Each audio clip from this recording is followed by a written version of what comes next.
What's going on, everybody? Sports at Night, real fans, real talk is coming at you right here, right now. As always, I am your host, Todd the Coach Knight, and joining me, I've actually got Josh Hale. Yeah, baby. What's going on, man?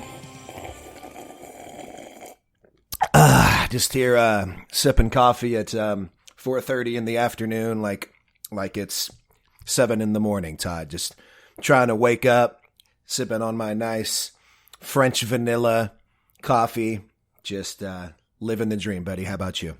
I'm also living a dream. I've got myself a strawberry lemonade right here, and I'm enjoying it. It tastes good, nice and refreshing, and it's good for the throat too. So that definitely helps with the podcast, and it'll hopefully have me sounding pretty good for all you fine people out there. Yeah, strawberry lemonade is good. Like I feel like it truly is, especially with the weather being so hot. Yeah, I feel like that maybe used to be the snow cone flavor I used to get at the corner of Pines and Buncombe back in the day. Do you remember that little tiny snow cone stand that was there? I do, actually. Yeah. Yeah. That was my bus stop back in the mid '90s when I was going to high school, and that's how old I am. And yeah. And I think I used to get strawberry lemonade snow cones. So that's kind of a throwback for me, man.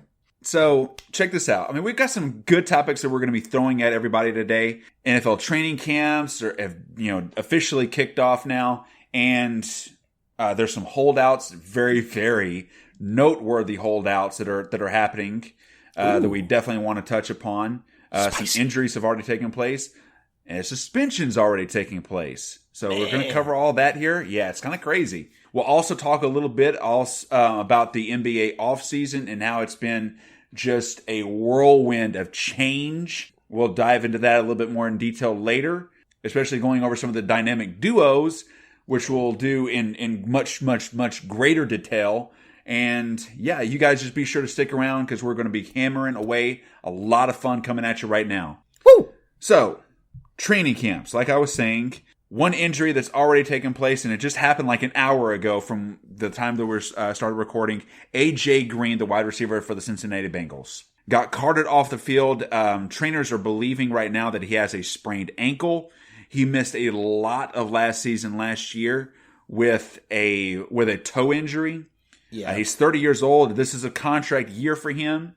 I'm not sure what his value is going to be if he winds up missing an extended period of time because of this injury. If he's going to end up staying with the Bengals or if he, takes his talents away from the Ohio River. What are you thinking on that, man? He seems to be pretty injury prone. I know from a personal perspective. I have drafted A.J. Green in fantasy drafts over the years, and this doesn't seem like the first time that he's missed games. I remember having to swap him out. I genuinely hope he's okay. And these foot injuries, a toe injury, that doesn't sound that significant, but it is. Like that immobilizes you. For sure. The only positive thing that I can take away from this in regards to this perceived ankle sprain is the fact that it's not a high ankle sprain. And what I mean by that is high ankle sprains generally will keep a player out anywhere from 6 to 8 weeks. Ouch. Because it takes so long to properly heal. Right. But just a regular ankle sprain is going to be more along the lines of 4 to 6 weeks. So the odds are he's going to miss the bulk of, if not all of training camp, but should be ready for the regular season if his recovery rate is as was projected. Well, I mean, let's just hope that's the case. He seems like, I don't know, hasn't he gotten onto some on-field fights, like beating up cornerbacks and such? Didn't he get in a fight with somebody? He's been a little bit more rowdy here as the years have gone by. I remember when he and Adam Pac-Man Jones went at it. Oh, that sounds about right. Anyways, man, what's next? What you got? Well, one thing I want to point out here, the Seahawks, they just gave linebacker, all-pro linebacker Bobby Wagner a 3-year extension, $54 million. He's now the highest paid middle linebacker in the game. And I have absolutely no problem with that particular move. I think he's the backbone of that Seattle defense, which has seen a tremendous turnover over the past couple of years. Right. And furthermore, I know you being a San Francisco 49ers fan, I know you wish you would have gone, somewhere else, but you cannot in any way, shape, or form take issue with the move that Seattle made. Oh yeah, much deserved. This guy is all over the field talent. This dude absolutely deserves that sort of contract. Good for him. Mm-hmm. Good on Seattle for recognizing it, getting that done so that they can keep him for a while and hopefully, for their sake, continue to kick ass. Yeah, for their sake. I mean, we're not exactly wishing Seattle to do great or anything. But never. Yeah, you know, as you said, I'm a 49ers fan. Yeah, we would not be genuine in our take here if that's what we were really saying. There's a few guys that are holding out in order to get a long-term extension. They're not budging in their stance. The teams aren't budging in their stance. That sounds like a recipe for some missed games. The most notable of all these guys is obviously Dallas Cowboys running back Zeke Elliott. Oh. But also there's running back Melvin Gordon, who's not in training camp right now. He's holding out. He's looking for a long-term deal. That's a big Saints deal. wide receiver Michael Thomas, the same thing.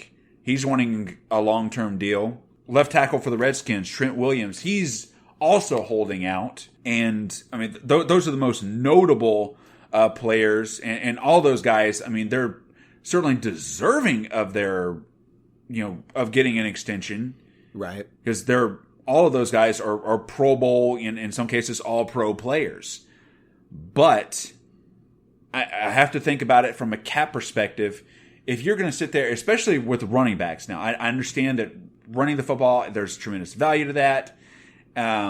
But the running back position is not economically as valuable as what it was, back when we started watching football in the 90s. Absolutely, yeah. You used to have the one running back system where you had the Emmitt Smith, the Barry Sanders. Yeah, and Thurman Thomas and company. Yeah. I know you know all about that, being a Buffalo Bills fan as a little kid. I was a Buffalo Bills fan when I was a kid, but things have definitely changed since then. So yeah, you're right. It's not like as sad as it is to say this. It's not as important of a position as it used to be, because now everybody's going to the 2 running back system, sometimes 3.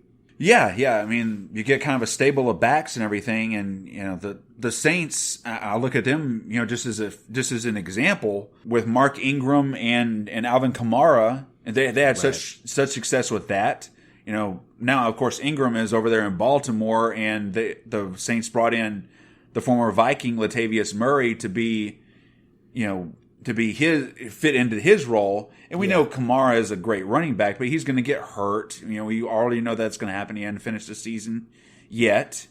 So we know Murray's going to get a workload there. Zeke Elliott, for instance, from the Cowboys' perspective, they need to, if they do decide to say, okay, we're going to give him the long-term extension, and I mean, he's already signed through 2020 because they gave him the 5-year option, which of course, first round picks, you have that ability to give them a 5th-year option.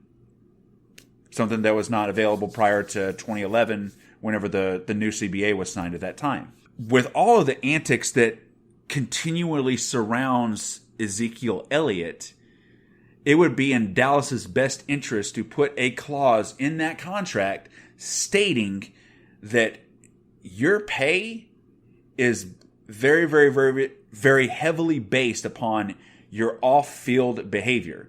You got to keep your nose clean, quote unquote, in order to maximize the value of your contract.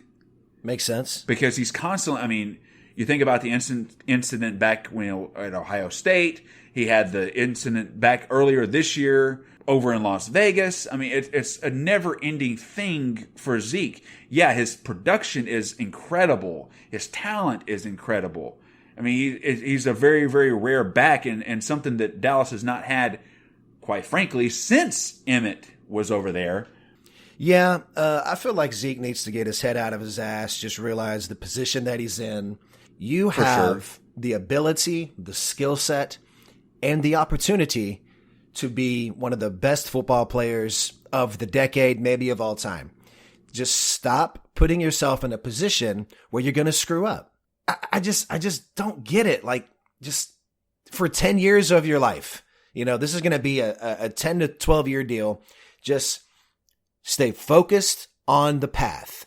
Just know that if you can just stay focused on your job and do what you need to do and stay out of trouble, you're going to make millions.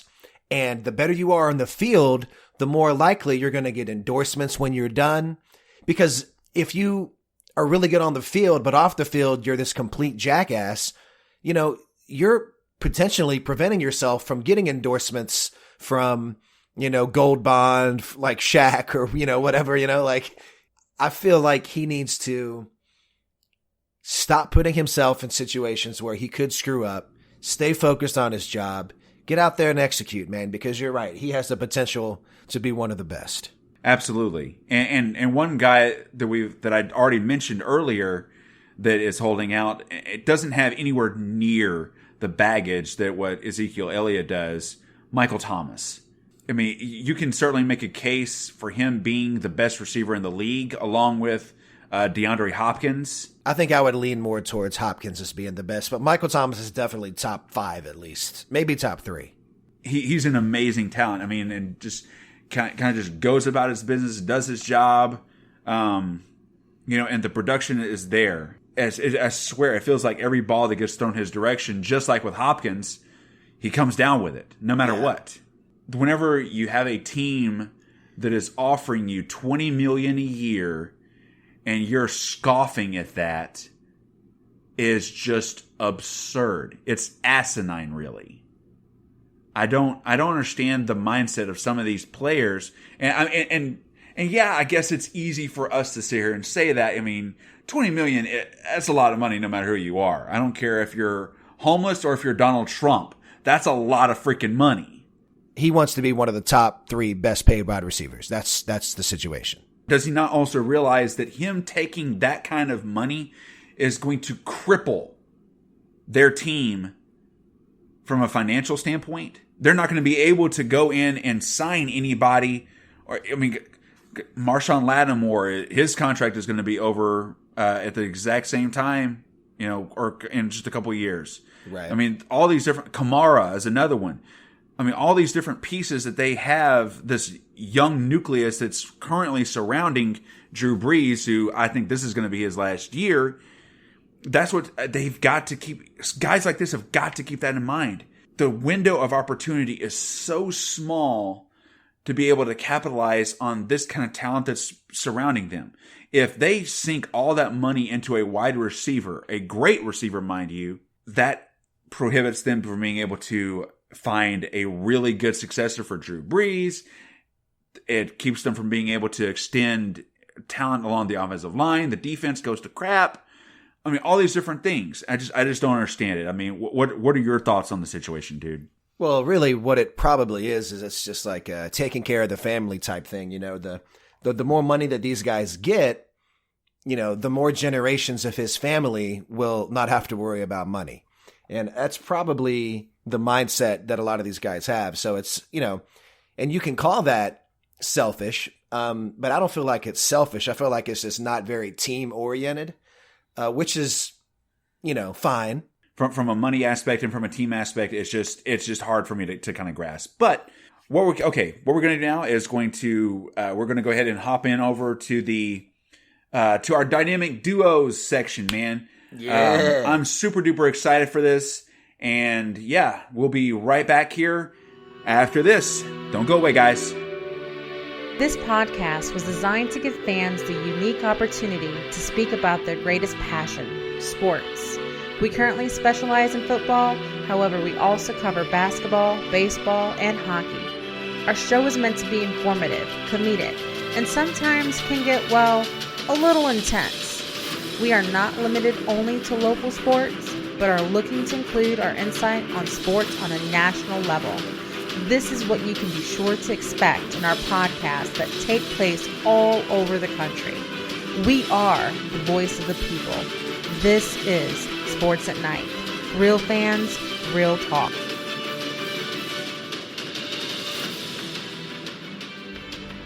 Talk about a massive shift for the NBA landscape now, everything. Like what you were saying earlier, NBA super teams, it's a dying thing now, all of a sudden. It became such a hot trend back 10 years ago.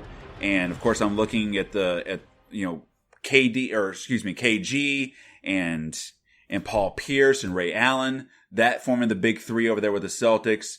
LeBron and Wade and Bosh forming a big three with the Heat. Cavs do the same kind of thing with LeBron and Kyrie and Love. Then you got Steph and, KD and and Clay with the Warriors. Now all that's just blown to bits. Now we got dynamic duos that we're all looking at here. Yeah. I kind of feel like, I guess it was the, like you said, the Celtics with Pierce and Garnett, that really started. Yeah, I feel like that's where it all started. Yeah, and then, from there, of course, you had the big announcement, the big overblown spectacle that was, I'm taking my talents to South Beach. There's that. Yes, which resulted in, I think in a burn ban up there in Cleveland. Yeah, that's true. Yeah. With the jerseys getting burned and everything. Yeah, a lot of burned jerseys. But yeah, I mean, and that proved successful for them. They went to the finals 3 straight years, won 2 of them, right? 4 straight years. They went to the finals all 4 years that they were together, and they did win 2 of them. 2 of them, that's right. Yeah. And then, of course, they lost against the Mavs, won against the Thunder, won against the Spurs, and then lost to the Spurs. Yeah, that's right. Yeah. The one against the Mavs, that might be one of my favorite finals ever. It was just, that was the first one. And they just knew they had it. They knew they were going to beat that Dallas team because the Dallas team had 1 star. It was more of a traditional setup. And the fact that they got their butt stomped, it really felt good to me. How about you? I mean, what made me happy, and I know especially made you happy as well, is Jason Kidd finally getting a ring out of that ordeal. Absolutely. I mean, obviously it's great to have been able to see Dirk get his, because I mean that was the only one that he ended up getting. I mean, Dwayne Wade had robbed him of a ring. It's just a few years prior to that. That's back right. in 06. Yeah, with Shaq. And yeah, exactly.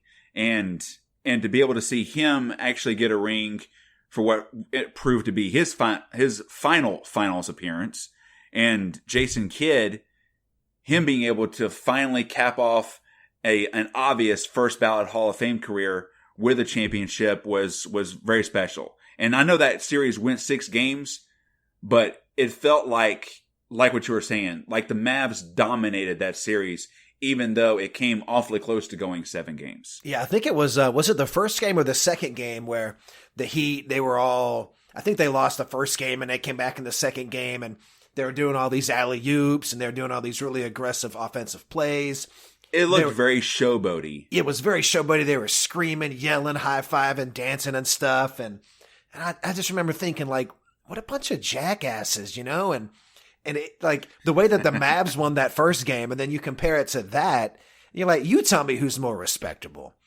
And I mean, just thank God that Dirk, one of the best I've ever seen play. And I mean, you might think I'm young. They might think we're young, Todd, but I mean, we're like damn near 40. So we've been watching for a minute. And like Dirk Nowitzki is one of the most unique players I've ever seen play. His skill set and his body type was like an oxymoron. He invented the concept of the stretch 4. Yeah. Oh, yeah. And so the fact that he actually got that ring and he was just so humble about it. Didn't he walk off the court or something before the trophy presentation? It sounds very Tim Duncan-like, honestly. Yeah. He was just so overwhelmed by the moment. I'm pretty sure if I recall correctly, he actually walked off the court and then came back out to get the trophy and such. But back to what we were talking about. And on a side note, speaking of Duncan, did you hear that he is now an assistant coach for the Spurs? Yeah, I saw that. Yeah, I mean, yeah. And I mean, really, what Pop said was hilarious.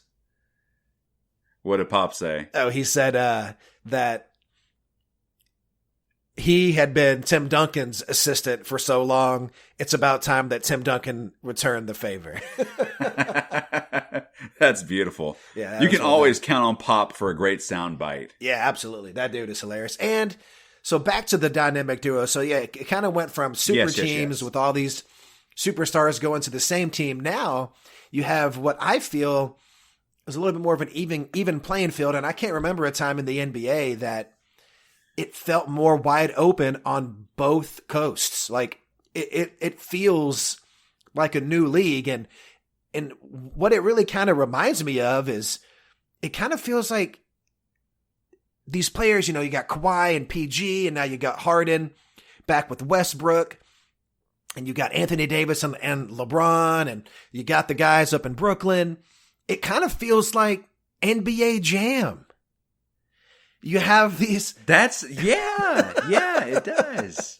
You know, you got the two like big the old players. school NBA Jam. Yeah, exactly. He's on Pick the two fire! best players. Yeah. Boom shakalaka. From downtown. You know what, man? What I'm thinking about right now is because I mentioned this on the last podcast because free agency was just getting ready to kick off. Like free agency was kicking off that day that we were doing the last podcast. And what I said was, you know, with all that stuff, you know, that potentially could have taken place and ultimately wound up actually taking place is that the league had the opportunity based so much on what Kawhi Leonard's decision was. I was about to say Kawhi had the opportunity to change the league. Yeah, exactly. And to me now, the NBA is more competitive as a league as a whole than what it has since Michael Jordan retired after the 93 season. I feel like Todd Knight might actually tune in to some regular season games this year. I don't know, maybe. But I think Todd Knight that's a bold prediction, Josh. It's a bold prediction, I know. I don't know. But no, seriously, think about it. I mean, there's like 8 to 10 teams out there right now that you could legitimately put in a championship contender conversation. Yeah. And nobody would laugh at you. Oh, yeah, you're right. Yeah, and I mean, even if Kawhi decided to stay put in Canada, the league would still be like that. So just the only thing that they could have destroyed that entire thing is if he would have went to the Lakers. Yeah. That's the only thing. Or any of these other teams that already have their duos, you know, if he would have went to Brooklyn. Right. Or if he would have went to Houston, you know. But you know, that would have just made me sick. Yeah, but that would have made me sick if that would have happened. Yeah, but I mean, really, you're right. If the biggest league buster, association buster, really, would have been if he went to the Lakers, and he didn't, and I don't know why he didn't, and I guess he really hasn't, you know, expressed exactly what all factors contributed to his decision, but I'm really glad he went to the Clippers and not the Lakers, and the way that the league has been shaken up in a matter of days, I can't remember anything like this at all in the history of team sports. And I've been keeping up with the 4 big sports in America since the early 90s. For 30 years, roughly. Yeah. I mean, because we're coming up on 2020 now, and we're talking about 1990. Yeah, I know, Todd. I know. That doesn't, I mean... I know it's how crazy math to think works. about the fact that that's 30 years, you know? It is, yeah. I think that Kawhi Leonard played the Lakers like a fiddle. Straight up. How's that? Because, well, I mean, like, just think about it. Because Kawhi Leonard delayed his decision for so long. And then, you're sitting there, you're watching all these dominoes fall. All these players are sitting there signing with other teams, and the Lakers are in limbo meanwhile. And ultimately, Kawhi says, you know what? I'm going to LA, but I'm going to the Clippers. You know what I'm saying? Yeah. Then, I mean, the Lakers, they've got all this cap space, but the talent pool has dwindled tremendously. Yeah, because they the were fact sitting there that waiting for Kawhi to make the decision, and they were banking on him signing with them, but he didn't. But you can't feel sorry for him. The Lakers made a valiant run there, you know, once Kawhi did sign. I mean, getting, you know, guys like Danny Green, you know, they knew that they needed shooters to pair with LeBron. You know what I'm saying? Yeah. But, I mean, seriously though, I mean, you can't tell me that they would have, if they had known that Kawhi's decision was going to be what it was, that they would not have gone after other players. Yeah, maybe. That had signed prior to Kawhi's decision. But I have no pity for them. No pity. I don't have any pity for him either. Yeah, I mean, they got LeBron James and Anthony Davis. I mean, that's ridiculous. Trust me, I'm not sympathizing for him. That's not what I'm doing. Yeah, I mean, really, I'm just simply saying that who we should feel sorry for is the New York Knicks. Oh, poor Knickerbockers. On the real, dude. That's torture to think about that. Because I mean, they just knew that they were going to, get the number 1 pick, that they were going to get Zion. No, didn't quite work out that way. Pelicans got him. And then they said, you know what? Okay, we can at least make our run at a free agent, a big name free agent. Right. And everything fell through. Only to have KD and Kyrie sign in New York, but with the Nets. Yep. Yeah. It's that's kind of a theme this offseason. Like the bigger names go into the lesser known teams in the bigger cities. Yeah. And it's strange. I mean, it's truly a new era of basketball now. And I'm excited. And here us, in Louisiana, I've been rooting for the Pelicans since they changed their name to the Pelicans. And I can remember people making fun of that name. I think to this day, it's amazing. There isn't another team in sports in the world that's named the Pelicans. And pelicans as an animal, they're mean. They're awful. They're like, have you ever seen they are. I need you to YouTube, just type in the words like mean pelicans or something. You're going to see some messed up shit. I promise. I'm sure we would. So, and it's very Louisiana, it's geographically relevant. So yeah. And so, yeah, exactly. Anyway, but the fact that Zion went to the Pellies, I mean, and he's got a great attitude about it, and the city seems to be embracing him. I'm really excited to see what he can do. The only other thing that I'm going to add, and it can just kind of keep it in reference to the topic of Zion, that he just signed the biggest rookie shoe endorsement contract in the history of pro sports. Yeah, I saw that with Jordan. Yeah. $100 million. $100 million. Wow. The guy's played 10 minutes of basketball. That means that he makes $10 million per minute of basketball at this juncture. So, I mean, not a bad day's work.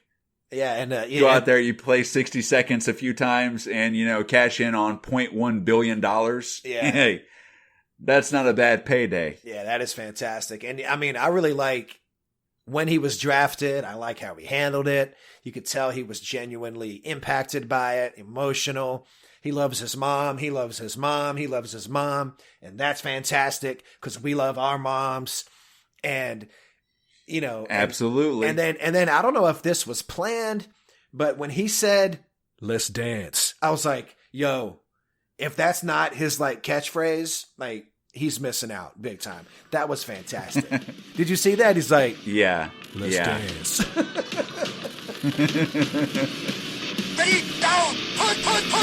You're listening to Sports at Night. Real fans, real talk.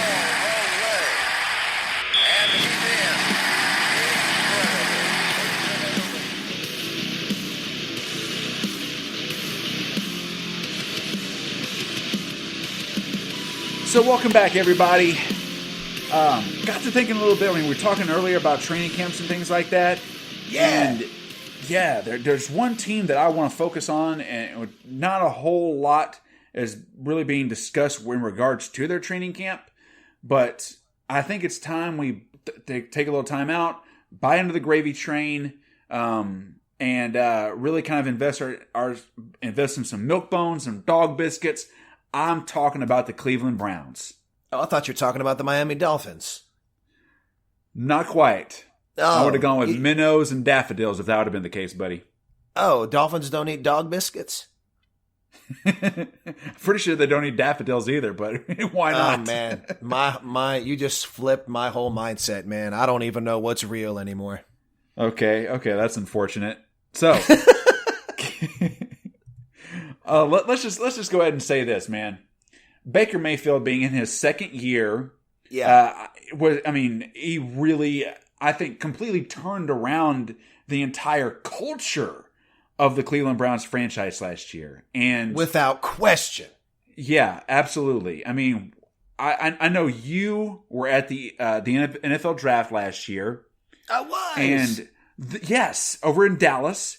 And whenever the commissioner came up to the podium and announced Baker Mayfield as the number 1 overall pick by the Cleveland Browns, what was the reaction by everybody that was in the building at that time?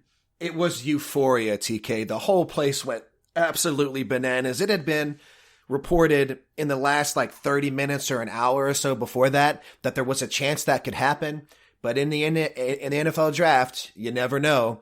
And so when they came out, anything can happen. Yeah.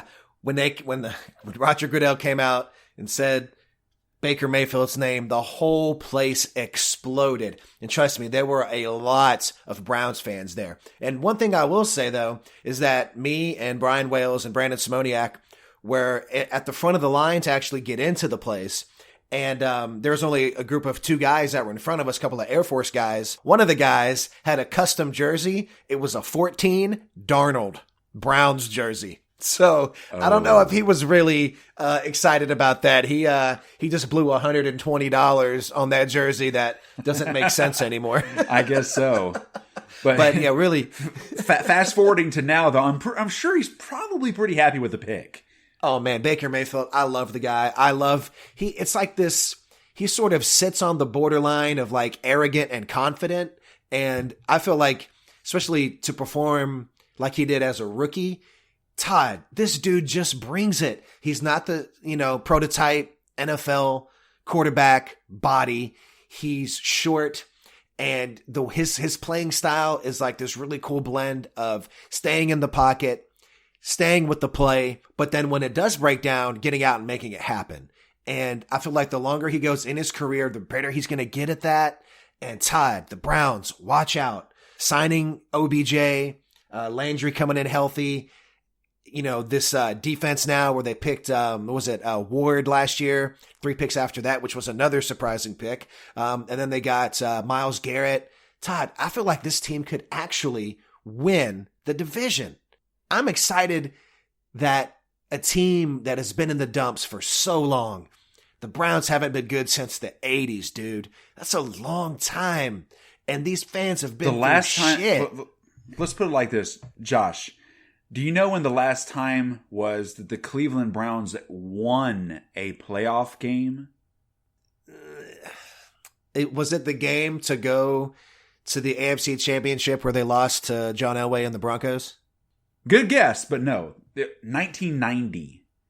Damn. 1990. Todd, they're here and they can actually their fan base is fired up. The dog pound is woof woof woofing and blepping and derping or whatever dogs do, Yeah, dude, you'd be hard pressed to find a more loyal fan base than the Cleveland Browns. And you'd be hard pressed to find a more deserving fan base than the Cleveland Browns. If this team has the potential to make it deep, I feel, into the AFC playoffs. I feel in my heart of hearts, TK, that the Patriots don't have it anymore. They went out on top last year. Good for them. God bless Tom Brady and Bill Belichick and this whole run that they've had, but also God bless the fact that it might be over. Holy cow. I want that to be in the past. I want something new. And if Baker Mayfield can bring the Browns deep into the playoffs, it's going to rejuvenate the NFL. It's going to be a new era of football. And I think that would be fantastic. I'll say this right now off of what you're saying. If Baker Mayfield brings the Cleveland Browns to the playoffs, yeah, I don't care what anybody else in the league does. Baker Mayfield is the MVP of the 19 and 20 season. No doubt. I mean, it would be a miracle. I feel like that's going to happen. I feel like there's a pretty good chance that Baker Mayfield, if he stays healthy, which, man, I really hope he does, because he's fascinating. And also, I haven't really looked at this, but here, let me, all right, TK, I'm looking at their season here on NFL.com, and it looks like week 2, they're going to be against the Jets. That'll be an interesting. Darnold against Baker. Yeah, gotta love it. Then the very next week, they're going up against the NFC champions, Los Angeles Rams. Yeah. Then week 5, they're going up against the future NFC champion, San Francisco 49ers. That'll be a cool game to watch, right? And then we got one more, which will be a bitter divisional rivalry against the Pittsburgh Steelers, week 11. So, yeah, that's 4 or 5 primetime games where, you could go a whole season without seeing the Browns play past 6 o'clock. You know what I'm saying? Yeah, that's for sure. The only way that would happen is if the mid-afternoon game ran long. That's true. Yeah, maybe they were playing somebody on the West Coast and it went into overtime. That's when you'll see the Cleveland Browns playing past 6 p.m. Correct. Exactly. One guy that we have not mentioned at all with Cleveland that I really, really am looking at to build off of the successful year that he had last year. I mean, everybody looks at the rookie year that Baker had, and they're just wow over him, and understandably so. But Nick Chubb, man, I love me some Nick Chubb. I bet you do. I knew watching him at Georgia. I mean, because to me. And there's people that will be listening to this that'll just laugh their asses off after I say it, but I like Nick Chubb at Georgia more than I like Todd Gurley. All right, okay. Tell me why. And the reason is because I feel like Chubb can take the pounding. Chubb is more built to take an NFL pounding. Gurley has proven that he can't. There's all sorts of sex jokes I can make out of what you just said, but I'm going to be a bigger man. I'm going to be a grown-up, and I'm just going to overlook it and let you continue with your train of thought after this brief interruption. Go ahead. I appreciate you not diving headfirst into your euphemisms that just popped into your brain there. You could have gotten greedy and just decided to, go ahead and just say everything that you were thinking about. But I didn't. I know you didn't. But speaking of greedy, though, the Browns used their technically first pick in the second round, and they got LSU cornerback Greedy Williams to pair with Denzel Ward. And he's right here, a local guy as well. Yeah. Shreveport in the house. I hope Greedy Williams gets out there and kicks some butt. Yeah, I hope he does. I really, really, really hope he does. I mean, dude, I would love for the Browns to be able to be a success story this season. Because, I mean, talk about a changing of the guard. I mean, woo! I'm not ready to necessarily sleep on Pittsburgh yet. But you can see the winds of change are coming. You see it in the NBA, and I think you're going to start to see it a little bit in the NFL now, especially in the AFC North. The Ravens, it'll be interesting to see what Jackson is going to do now as their starting quarterback. They're going to look like a completely different team. I'm trying to sort of gather my thoughts and see how I feel Jackson's going to do, but I personally don't think that he's going to be able to play all 16 games. And he's built like RG3. Oh, okay. Well, maybe he's bulked up. Maybe, since RG3 is on his squad, he's like, hey, man, you look way too much like I did back in 2012, so you need to get some meat on them bones and start playing with your head and not your legs. Coming up next, we're going to be talking about the NBA dynamic duos. We're going to be expanding on that much, much, much better. So be sure to stick around. This is Sports at Night, Real Fans, Real Talk, coming right back at you. Stay tuned. He tweets right, end zone. Be sure to follow Sports at Night on Facebook and Twitter. Welcome back, everybody, to Sports at Night, Real Fans, Real Talk. And we talked earlier about the dynamic duos, but we kind of didn't really dive too much into detail on them or anything. So I thought this would be just a fantastic chance to really just be like, okay, there's so much to cover with this. There's no way we could just do all that in just one little segment. So with that, I mean, there's new duos that have been formed. I'm kind of curious with you, Josh, what duo are you most excited to see, and who do you think is going to be the most successful? This is juicy. Let's see. The one that I feel like will be the most successful will probably be Kawhi and PG. I feel like the Clippers. That makes sense with the Clippers. Yeah. Yeah, I feel like the Clippers are going to be an entirely new team now. But, I mean, let's be real. I'm talking this is going to be – the reason I picked them is 85% Kawhi, 15% Paul George. I mean, Kawhi Leonard, as he proved last season, is a game changer. This dude will completely change your organization. Yes, I know the Raptors in 2017 and 2018 were a good team. They were doing really well in the East, but they couldn't push it all the way to the finals. You tell me, is it a coincidence that the 1 year the Toronto Raptors have Kawhi Leonard is the one and only year in their 24-year existence that they won the finals? Is it a coincidence, Todd? No, because the guy's a proven winner. The dude he's a franchise changer. The whole league was biting its nails, waiting. Who's he going to pick? Where's Kawhi going to go? Because he's just that damn good. I also like his attitude. He's really quiet. He's not a big showboat on the court. No. He's not. Josh, let's get something right. He's not quiet. He's co-Wyatt. He's co-Wyatt. He is co-Wyatt, and he's stone cold, dude. That dude is stone cold. So I feel like the Clippers, I'm excited to see what Kawhi can do. I feel like they'll at least push deep into the Western Conference playoffs. Like, they'll probably at least be in the conference championship, I feel.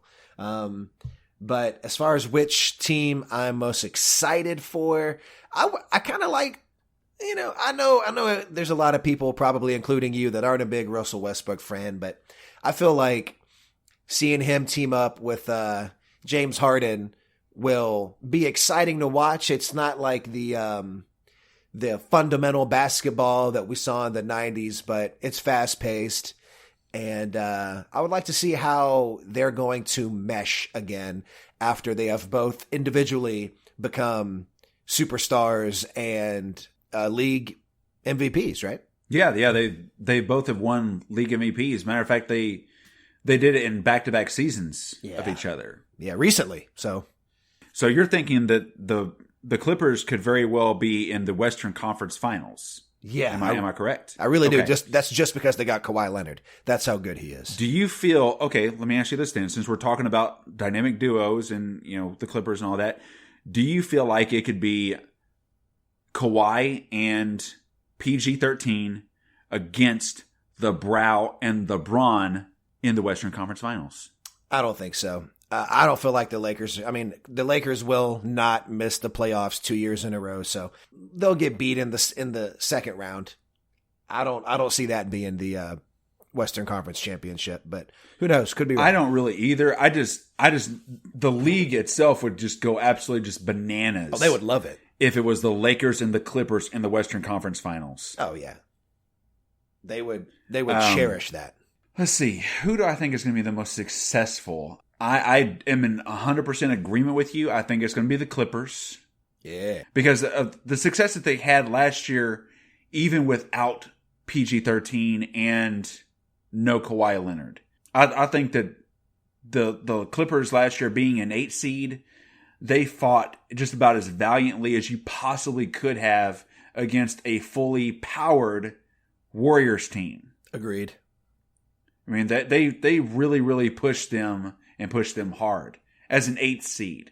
Heck, they had a 30-plus point comeback at the Oracle last year. Oh, yeah. That was excellent. That was a hell of a game. I mean, that was just that's incredible. That's the biggest comeback in the history of the NBA. Woo! Go Clippers. And they did it against a quote-unquote super team. Yeah. That is not a super team anymore. No, it is not. I think that the Warriors are going to have a hard time getting to the playoffs this year, I think. Ooh, I don't know about But, that. I mean, they'll have a hard time finishing Western in the top Conference is 3. loaded, dude. I'm thinking a little bit more long term on this one. Okay. And so much of this is predicated on which version of KD comes back. And what I mean by that is having that Achilles injury like what he had last year in the finals. I mean, he's basically going to be redshirted this year, Right. with Brooklyn. Right. But I'm really curious to see how he and Kyrie work together. I think because of how wide open the East is, that Brooklyn could actually be a front runner if they get a full version of KD back from that injury. Right. I think that could be something that's really interesting to see. This is the real question. If you were going to be playing NBA Jam 2020, which team would you pick for the best dynamic duo? Which team would you want to play with in NBA Jam 2020? The Indiana Pacers. And who would be your 2 starting players there? Victor Oladipo and Sabonis. Okay, all right. That's not bad. For me, I would pick Houston. I feel like if you had those 2 guys on the court, you give me any other 2 guys from any other team. That's including LeBron and AD. That's including Kawhi and PG-13. I feel like in that sort of environment where it's all about the being aggressive and it's all about offense, I feel like if I was playing NBA Jam 2020, I would pick the Houston Rockets with my boy Russell Westbrook and the beard James Harden, and I would dominate, Todd. You couldn't step to me, son. You wouldn't be on my level, man. You pick anybody else, I'm kicking your ass. Fine, I'll go with my actual pick then. What's your actual pick? I'm going to go with the Milwaukee Bucks. Ooh. Malcolm Brogdon and the reigning MVP Giannis Antetokounmpo. I love that guy. Giannis is just a unique player. Watching him out there dominate, fly around, play defense just as hard as he plays offense. The guy absolutely deserved to be the MVP of the league last year. I think the world of him, and he's definitely, one of the top 3 players in the league right now. I feel like it's probably Kawhi, then him, then Anthony Davis, then LeBron. Yeah, I think Giannis is if he actually develops a shot, especially from the outside, then it's over. He completely destroys the league itself. Yeah, and I mean, just think he's about already almost unguardable. Dude, I swear, watching him, it feels like he can dunk from the 3-point line because all he has to do is take 2 steps to get there. he is a long person. Yes, yeah. The Greek Freak is a very long dude. Yeah, and no doubt about that. I just love how he completely flipped the Milwaukee Bucks, who throughout our NBA fandom of the last 30 years or so, they've been a laughingstock for the large majority of it. And now, I mean, they were very close to making it to the finals. Okay, you got any other thoughts on this whole dynamic duo situation before we wrap this thing up? Yeah, man, I am excited about this NBA season more than I've been excited about any other since the 90s. And I mean, that's kind of unfair because when I was a little boy wearing my Penny Hardaway jersey out there trading basketball cards in the sweltering heat of North Louisiana, I mean, NBA was my life. Mid 90s, Josh Hale, 15 years old, could not wait for the next time he saw Penny Hardaway throw an alley-oop to Shaq and then Shaq bring the goal down. I was really excited for it then. And now, as an adult, just slightly more mature, I feel like this next season is going to bring maybe a little bit of that 15-year-old Josh back, that sort of passion and enthusiasm. And like I said earlier, maybe, just maybe, I could see TK actually watching an NBA regular season game. What do you think? It's a very good possibility. Sweet. But like I said earlier, it's a bold prediction, but I like the chances. Yeah. I really, really, really do. Yeah. Todd would put $1 on that. So with that being said, this is Sports at Night, Real Fans, Real Talk. I am your host, Todd the Coach Knight, and Josh Hale. Yeah. Yeah, be cool, be real, y'all. We'll see you on the other side, baby.